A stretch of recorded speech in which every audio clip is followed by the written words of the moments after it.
If you're living with sciatica, diabetic neuropathy, or any kind of nerve pain after 60, there's a strong chance your doctor has already prescribed gabapentin or pregabalin. Maybe you've been taking one of them for months.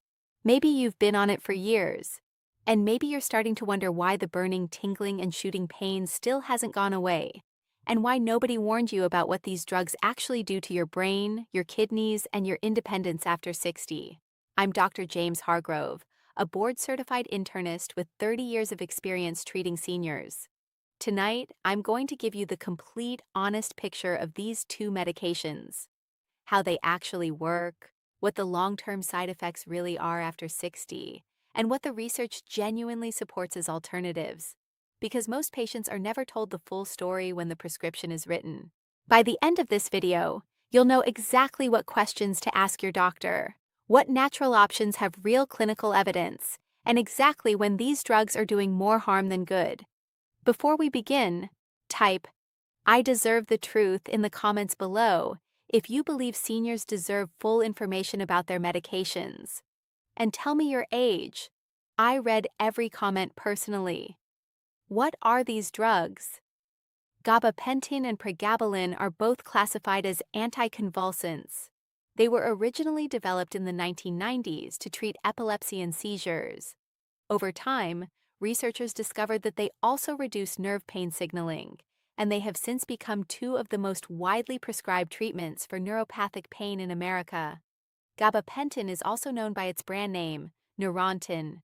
Pregabalin is sold as Lyrica. Both work through similar mechanisms. They bind to specific calcium channels on your nerve cells and reduce the release of neurotransmitters that carry pain signals to your brain. In simpler terms, they don't fix the cause of your nerve pain. They turn down the volume of the signal your brain receives. This is critical to understand. They mask the pain. They don't treat it. And after 60, that distinction matters more than at any other point in your life. Do they work? Studies validated by the American Academy of Neurology show that gabapentin and pregabalin can provide moderate to significant relief for two specific conditions: sciatica, caused by spinal nerve compression, and diabetic peripheral neuropathy. For these two conditions, many seniors experience real reductions in burning, tingling, and shooting pain.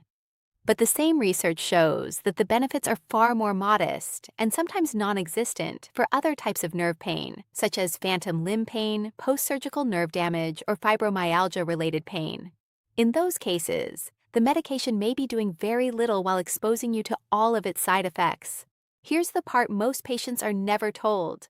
For some people, these drugs simply don't work, no matter the dose. Yet patients continue taking them for months or years, because nobody reevaluates whether they're actually helping. Dosage and kidney function. The maximum approved dose of gabapentin is 3,600 mg per day. Pregabalin ranges from 150 to 600 mg. Both medications are cleared from your body almost entirely through your kidneys. Here's what most prescribing doctors don't adjust for. After 60, your kidney function naturally declines by roughly 1% per year. Standard doses that were perfectly safe for you at 50 can quietly accumulate at 70, amplifying both the effects and the side effects to dangerous levels. If you've been on gabapentin or pregabalin for more than a year, your kidney function should be checked at least every 6 months. If your doctor hasn't ordered a creatinine and eGFR test recently, request one. This is non-negotiable for safe long-term use after 60. Side effects. The hidden risks. The most common side effects are drowsiness, dizziness, and fatigue. For a 40-year-old, these are inconveniences. For a senior over 60, they are catastrophic risk multipliers. Falls in older adults are the leading cause of serious injury, hospitalization, and loss of independence in this country. Over 36,000 seniors die from falls every single year in the United States. If gabapentin or pregabalin is making you unsteady, slow, or foggy on your feet, that drug is increasing your risk of the most dangerous event after 65. Report it to your doctor immediately. Don't wait until you fall. But the side effects don't stop at falls. With long-term use, the concerns get worse. Extended use of these medications has been linked to memory problems, cognitive decline and brain fog, difficulty finding words, slower thinking, and mental fatigue, mood changes, increased anxiety and depression, physical dependence, meaning the body becomes accustomed to the drug, and stopping suddenly can cause withdrawal symptoms like anxiety, insomnia, nausea, and, in some cases, seizures. The most serious risk: opioid interactions. Perhaps the most serious risk, one that almost no patient is fully warned about, is the interaction with opioid pain medications. When gabapentin or pregabalin is combined with opioids, including hydrocodone, oxycodone, or tramadol, the risk of respiratory depression increases dramatically. Your breathing can slow to dangerous levels. In vulnerable seniors, this combination has been responsible for hundreds of deaths each year classified as accidental overdoses. Make sure every doctor on your care team knows every single medication you are taking. Bring a complete, updated list after every change. A real-life example.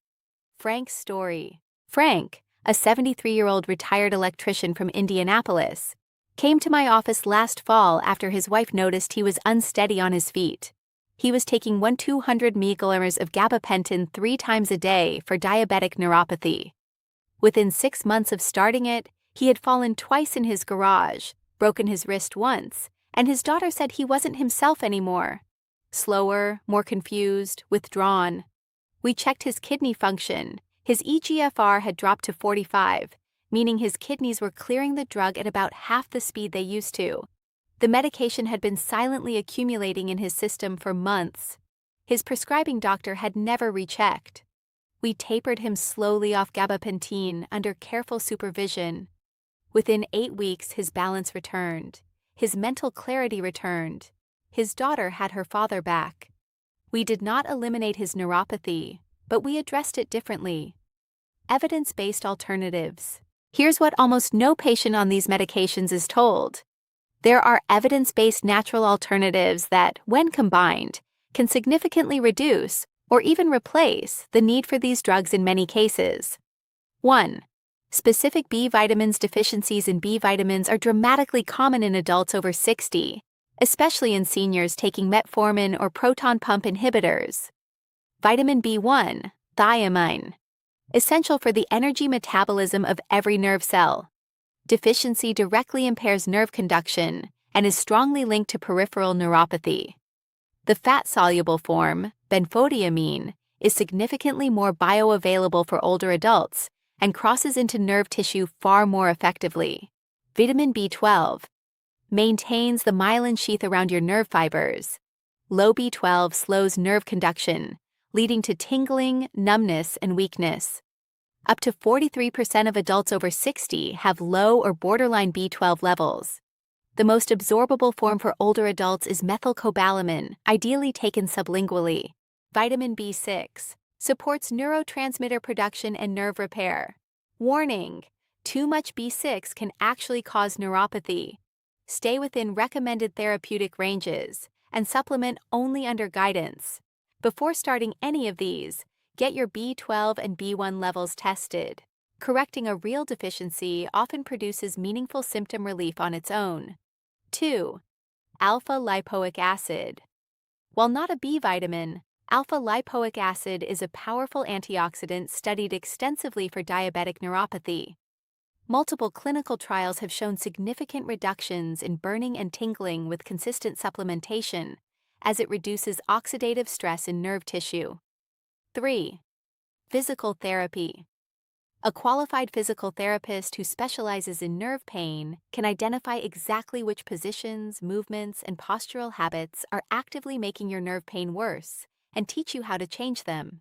For sciatica, your spinal position during sitting, sleeping, bending, and lifting makes an enormous difference in how much pressure is on the affected nerve root. Treatment built around your specific imaging, MRI or X-ray, is dramatically more effective than generic stretching advice. 4. Topical pain relief. While topical options won't treat the root cause, they meaningfully reduce day-to-day symptoms during flare-ups without systemic side effects.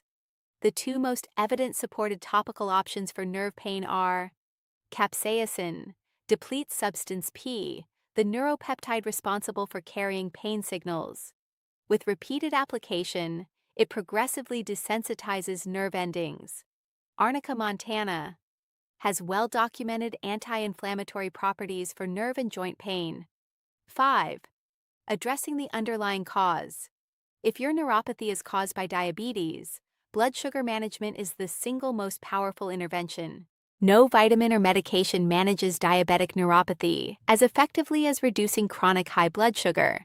If your nerve pain is caused by sciatica, structural issues like a herniated disc need targeted attention.